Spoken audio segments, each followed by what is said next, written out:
Hey, you shong tapi na ya waku hang wa le taw was Burlington Choyda no na ya Friday. Ku yo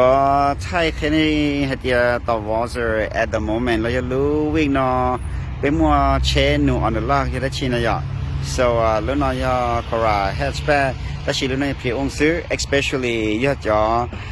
raffle na lu week no pe mo raffle on the lock down na silly raffle XLE cho XE จะเป็นม่วงแก๊สเทียเป็นม่วงไฮบริด on the lock ม่วงสีดาว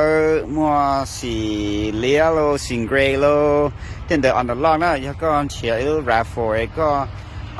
ลาต่อแล้วยังมันเชียร์เขาตัวเราชิมัวจะนู on the lock นะเจ reach out ตะกัวraffle on the lock เป็นม่วง at least ชีลู at the moment นะ XLE จองแก๊สย่อเปล่าลูจะไฮบริดย่ออีลูนะเด็กม่วงไทยใครในเป้าจะลูวินอจะเป็นม่วงraffle on the lock มาเจ้านี่ไม่ใช่นะ especially จอเนาะโปตอนนั้นนะจะ raffle ก็ให้เนี่ย available on the lock เจ้าอีรู้อย่ารู้สิได้คุณขอไทยจะได้ใช้เดี๋ยวตาดูลิเจเปล่ารู้เนี่ยตอนนั้นนะ so ยันในสาตัว test drive อีรู้ new on the lock นั่นล่ะตัวกุมามอเตอร์เนี่ย test drive ยันในเนี่ยรถมาป้านี่ว่าน้องตาลยังเต่านะกูจะต้องย่อเจ้าชีอี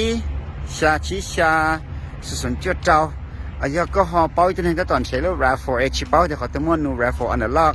ปามุก็ขอวิดีโอนะเชียร์จอตุตินึงดาวเท่านี้ต้นชิกูนะเจแค่ให้ฟอลลอนได้วิดีโอนอนะเจเท่านี่เขาอยู่รู้เชลนะเจกูก็วอเซอร์ไว้ได้เช็คอีปัวสัตว์ตัวก่อนนะ so ลูกน้อยจะสิเสียนะ XLE สิเสียลูกน้อย another raffle XLE สิดาวลูกน้อยจะออกข้างนอกจะมั่วขอแพ็กเกจที่ cold weather ที่ convenient cold weather จะมั่ว heated seat heated steering wheel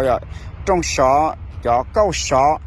convenient จะ power seat จะตัว driver ที่one touch ลีเกดักopen ที่นี่เขามั่วรู้นะจะขอแพ็กเกจนะจะขอจง so ลูกตอนนั้นจะสิดูจะลูก next one จะ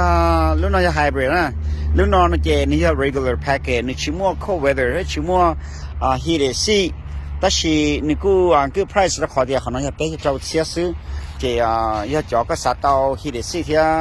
3到 convenient package 那这可能要比较100的是如果和 regular package 呢 about 比较早和找 regular gas actually ตอนนั้นนะ这จะนอนนี่มั่วขอเข้าไว้เลยที่ convenient package เจเนี่ย about 比較早ซื้อเจก็ไล่ตั้งชอขอ package ได้เลยเจเนี่ยcheaper than Lilu hybrid. So, more touch on channel, you have more questions. Actually, feel free to reach out. Na,กูตัวสัตว์ต้องอยากเจ้าชี้下ชี้下是什么叫เจ้าเป็นมาชี้ชี้ด้วยยังตรงนี้นะ